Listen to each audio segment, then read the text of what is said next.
Welcome back to Spotlight. I'm Edgy Wenka, and I want to welcome my guest, Ms. Emma Donaldson. Emma, good to see you. Welcome. Lovely to see you. Thank you. Yes. Cog Matters. What is that? Your company? Yes, it is my company that was established in Australia a good 7 or 8 years ago. And the reason for developing the company was to meet the needs of parents, schools and educators in the field of special needs. Okay. Now, when we say special needs, what are we talking about? It's a broad spectrum, and it's a very good question.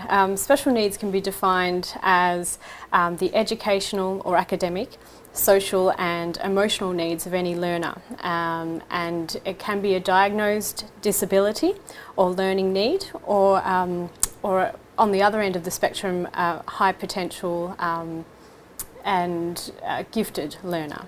So a gifted learner has special needs? Yes, very much. Oh, no, that's interesting. Yes. Yeah.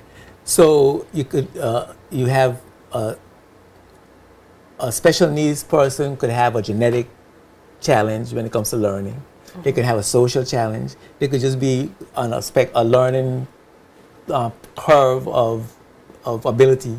That's right. Right up to the very gifted. That's right. Okay. Yes. Now, what do you focus mostly on those children who have genetic disabilities or physical disabilities, or you just go across the spectrum? Predominantly my work is in the kids that have a real difficulty accessing mainstream curriculum. So for whatever reason they are not able to access the learning that's going on in the classroom. My area of expertise has been in autism, autism spectrum disorder and gifted learners. And the misnomer there is that they're not too different in terms of the ability that learners are able to achieve if we put a positive slant and strength-based work around the child. So the autistic learner could be a gifted learner? Yes. And in many cases they are? Yes, yes. Okay. And you deal with both ends of the spectrum? Yes, that's right. So you focus mostly on needs, different learning styles, different abilities, rather than any disease or genetic challenge. That's right, yes. So it's very much, the terminology is person first or person centred, where we look at the person first and what their needs are, and whether it's a diagnosed disability or not, it's what they require in terms of their learning needs. And that's an interesting concept, because I think we focus a lot on what we like to call a differently abled. Yes. Right? And we focus on them because they are differently abled, as opposed to focus on them as to what they need in order to be able. Yes. And there's a difference. There's a difference there. Yes. And how does that difference mitigate your program or affect your program? Well, the difference is obviously the ability to be able to access the same that everybody is. So there's a real trend around the globe to want to include everybody, but we haven't necessarily got that right yet around the globe. So my work is based in Australia, here in Tortola and the Cayman Islands at the moment, and we've got a long way to go to make sure we actually reach the inclusion that we all yearn for. Okay. Yeah. So it should come to a point where no matter what your learning challenge is, your needs should be met in the classroom and met immediately. That's right, yes. Okay. Yes. Now, that would mean then that we would... The training is the absolute answer to being able to support the learners in the classroom. Without trainers being equipped, without teachers rather being equipped, then they are at a loss with how to best understand and how to help all learners in their classroom. Does that mean that we are going to put children with special needs in with children who don't have special needs, or all children have special needs?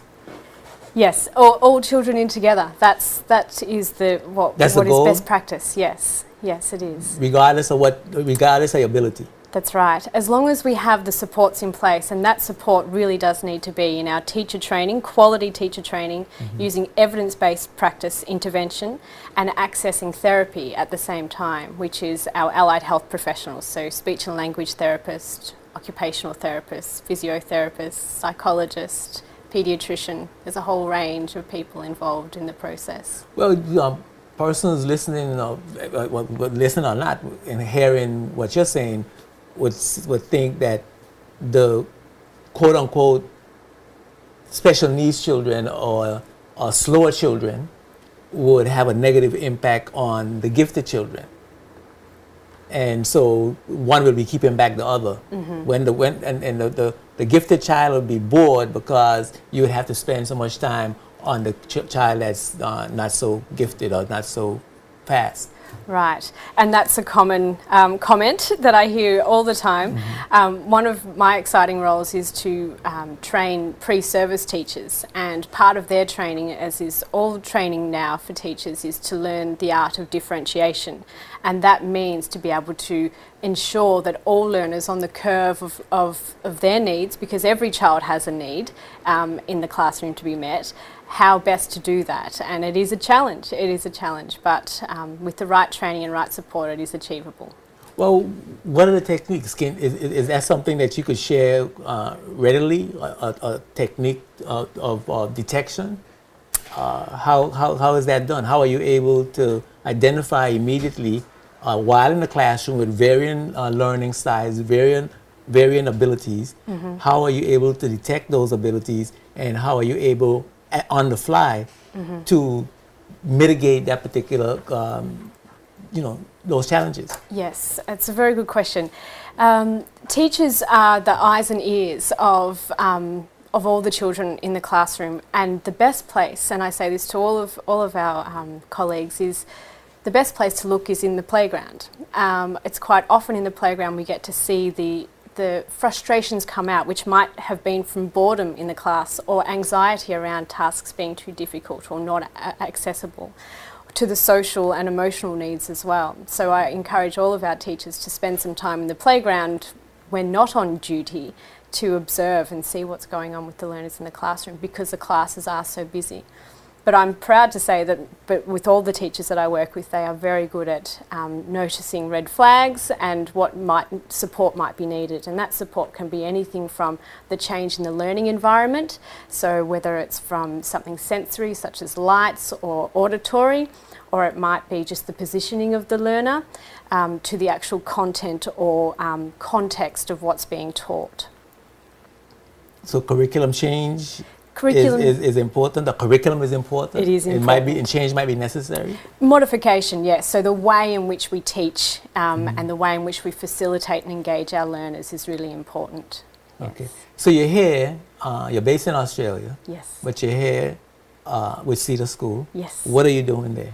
Well, we've just developed what we call the Solution Studio, and the Solution Studio is one of the many hubs that I've been a part of setting up in Australia, the Caymans, and now Tortola. And the idea of these places is, for starters, to have a different name. So a name where we don't feel as though we wouldn't want to go to that place. The Solution Studio has a really great name. We have other places that are called Headquarters or the Hub or Spoken Wheel. And what we do in there is we have a space where everybody feels welcome at any point in their learning, whether they need support or extension. And that's for our children, for our students, for teachers and for parents to come and access. And we look at academic, social and emotional needs support in that space. So that's what we've just set up at Cedar School. Okay, so you have persons working with you that train and help the teachers, persons that identify the needs of the students and offer solutions for both, to identify also the shortcomings or the needs of the parents as well. That's right. And then you have solutions for all those various challenges from these three particular sectors in a child's life. That's right. So we access the expertise and the networks that we are all a part of and work as a team so that we can help empower the learner and the teacher to reach the goals that we're setting out. And it's all must be a positive approach. It's all about what the student can do and what we need to do to help them with where they're having difficulties. And how important is the language? How important is the language that you use? Extremely. We all remember what it's like when we've been put in a group. The terminology in Australia would be if I was in the wombat group, considered to be in the slower group, or something like that. It's very important that we're careful about our language because that sticks with us, and you would have heard many stories of that. So part of the teacher training, for example, and the parent training would be the language. How do you talk to the children so that they don't feel like they have a special need? That's right. That's right. Because the last thing we want to do is alienate anyone or make them feel different. It's to embrace that we all have different ways to access learning and we all have different times that we'll need to access learning. So in the Solution Studio, we say that there'll be times when all learners will access support at some point, whatever that is, and we expect to do ourselves out of a job. That's my ethos, that I do myself out of a job because the students are empowered. So it's important that whenever a student needs a service, that service is available immediately. That's right, yes. And whatever that service needs to be. So it can be, as I said, the slightest change in a classroom environment to it might need to be that we look further at specialised support from therapists around the place. Okay. So setting up this program, you have a list of things that you take into account? How is that done? How do you get to manage what seems to me like a whole wide range of issues you're going to be confronted with, and then to have those services available, that has to be some daunting task. It is extremely. In particular, in the BVI, we really do have more difficulty than we've faced in other places we've set up because of the access to resources. We have some resources and services on island and close by, but for a lot of families it means travelling off island, which is an added expense and can be a traumatic and highly emotional pathway for parents as they are being asked to explore a different treatment or assessment for their child. Now, are you just going to be setting up at CEDAR and that's it? I mean, that's your role here, or is this something that you can expand into the wider community, the general population? CEDAR's aim is certainly to expand into the wider population here in the Territory. So that's our aim. So what that means, that a student from another high school or another primary school would be able to access services at CEDAR? How would that concept be real? Eventually, that is our goal. So, as I said, we're very new. We're 2 months into what you said is a daunting task, and we are currently expanding our services and reaching out to more professionals so that we can build the support network. A lot of that will be around teacher training, and we have had discussions with the Minister of Education around training and the college as well. And so CEDAR's goal is most certainly to expand to the wider community when we have everything in place. What in the world can a gifted child need? Well, we actually say in the gifted education sector, when a parent comes to us and says, "My child is gifted," we often say, "I'm sorry." And because there is this misconception around how easy a gifted child has. And it's actually the amount of stimulation and challenge that child needs to be able to reach their full potential and not get bored and frustrated is a big task. On top of that is the social and emotional needs that come with being so highly intelligent, being able to access peers and like-minded people around you. It's often a very lonely life as a gifted child. Oh, that's interesting. Gifted child being lonely, and yeah, I mean, I could see it. Yes. It's not something that you think about No. often, but certainly you could see it. So you'd have to, I guess, build a network of gifted children so that they can associate, have things for them to do and that sort of thing. That would be, I mean, what are the services then, to make a broader question, what would be the services that you would provide for children who are gifted? Yes, again, this is community specific, so each community has a different idea around how they would like to support their gifted learners. But what we have been working on at Cedar School is a program that's been devised called Island Inquirers. And the idea around that is to move away from the concept of giftedness, because that terminology again can be alienating, and moving toward a community experience, so where we can embrace the amazing amount of professionals on island and different trades, and telling the stories and working together with like-minded people that way. So that's how we will be approaching the gifted program.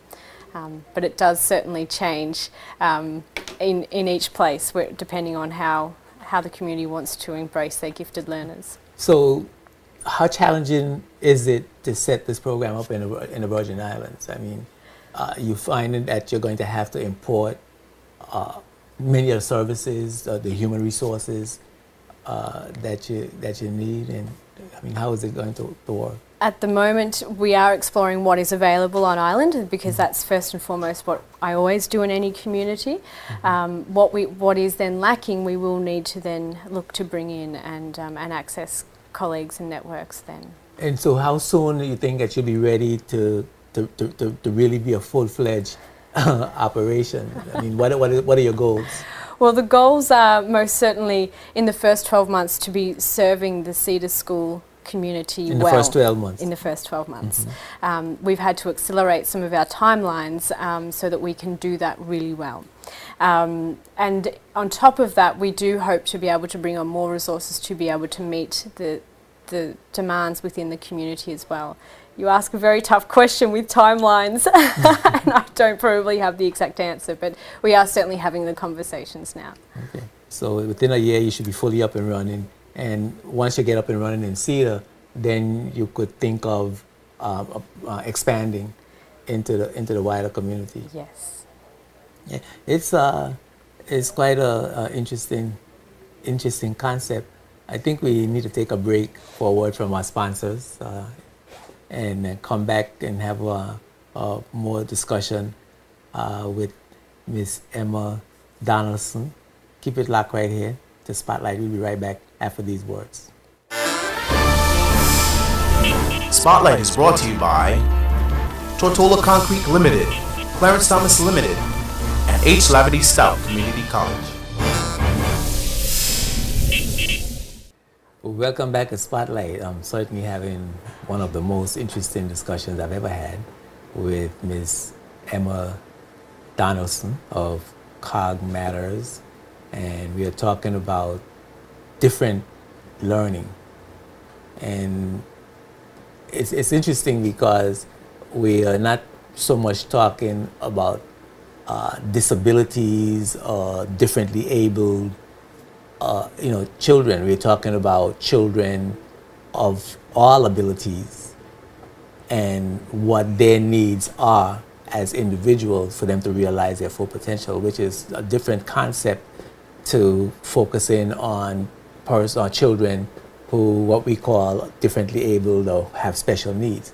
They don't have necessarily a special need. They need support for a different ability to learn or to be or to realize their full potential. And I think that's an interesting concept. I want you to take us through a process of identification. Identifying in the schoolyard or in the classroom or in the community a child who might need some support in order for them to realize, and I'm even changing the language now, right?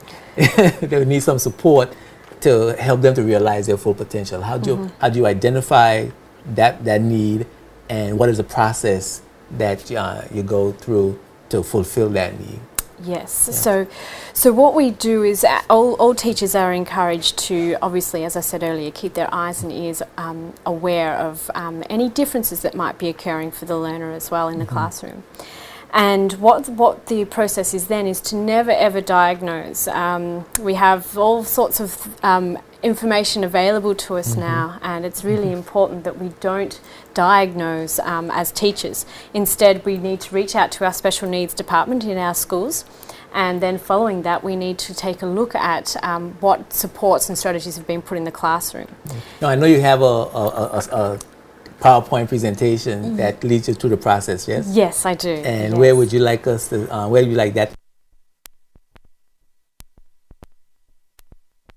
If we could get that, if you could get that to come up on the screen, so you could take us. I think it's a little there, right there. Yes. That's number one. So yes. So if we continue on, so this is a very brief introduction, and this would be what happens when we suspect that there is more going on and we need the allied health professional support.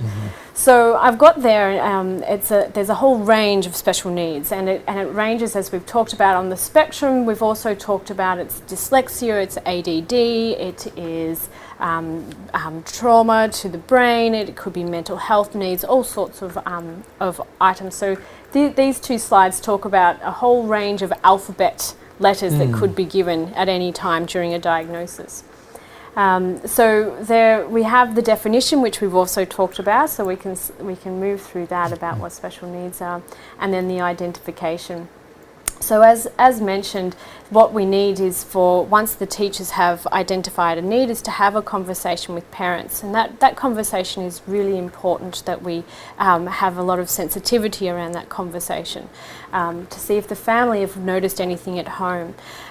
Once we go through the process to instigate an assessment, that's a very costly and traumatic experience for the family.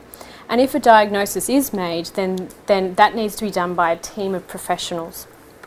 And this team needs to be a whole range of people that are able to have a look at the learner and see them in many different contexts. And I always say that it's very important to include the teacher, because the teacher is the one that's seeing them in the classroom all the time. So we also have the intervention, which is different for every learner again. So it might be that not every child needs intensive therapy, which can sometimes be the case, that's the recommendation. We need to be ensure that we have strategies in place for our school and for in the home and for the family to be able to replicate what's going on in the therapy as well. So you can see there that we've gone through some different intervention strategies that are listed there on those slides. okay, let's that's it. Yes. that was short. That was short. So and this process is the same. I mean, whatever challenges that's available, that's in the environment, you go through that same process. If there is a need for a diagnosis, and it's often if as a team that we haven't been able to figure out how to best support the learner, how to best support the child, and the diagnosis it gives us a pathway. It doesn't give us a full profile of the learner at all, but it gives us a pathway to start to understand perhaps the reason why the learner is having difficulty with writing is because there is dyslexia, or perhaps they're having difficulty paying attention in class because they may have impulsivity from ADHD. So I'm the last person to want to label or put a diagnosis on for our learners, but in the instance that it will give us more information to support the learner, then then we go through that process. Okay. Now, how do you help the teacher? Besides the training, what do you give the teacher if there's a diagnosis, some identification, and the child needs something special, some special support? What do you do? Well, again, it will depend on what the diagnosis is and what the therapy team that have made the diagnosis recommend. The role of a special needs department is to then help implement that process, and so it's the coordination of the therapists, which could be the occupational therapist or the speech and language therapist or the physio or the psych, and they all are a part of it, and they all give their allied health professional perspective and support to the teacher as well. So whether it's a modification of where the computer is sitting or the type of chair that the child is on, might be something given from the OT, through to how best to understand that a language disability or deficiency. Yes, that the learner may be facing, and a speech and language therapist is able to give that lens. And obviously those of us with qualifications in special needs are also able to give a range of strategies, and it just changes. And the teacher then becomes totally aware of the child and what their needs are, and have the support to call on to make sure that the needs are met on a regular basis. That's right, and the key word there is regular. We can't ever think that if we've got the diagnosis, that's the end. It's certainly not, because it continues to grow and the learner continues to grow, and we provide more and more support as they need. And this is all through the educational process of the child. Yeah, as they need. So As there they are need. times there are times when students won't need that support. Yes. All right. Well, Emma Donaldson, it's a real pleasure. We're under the tyranny of the clock. It's a real pleasure. Anything, final words or thoughts that you want to impart? Just let us know. Thank you very much for the opportunity to share about this very interesting and important topic. All right, cool. And certainly we're looking forward to be able to have you back and to have you expand your services so that the whole country can benefit. Thank you. Great to have you. Thank you. Thank you. Yes, we're going to take a break for a word from our sponsors, and when we come back, we're going to be talking with Dana, Troy, and Shayna about business disruption. Don't go away. We'll be right back. You don't want to miss this. Spotlight is brought to you by the National Bank of the Virgin Islands, Clarence Thomas Limited, the BVI Tourist Board, and CCT Global Communications.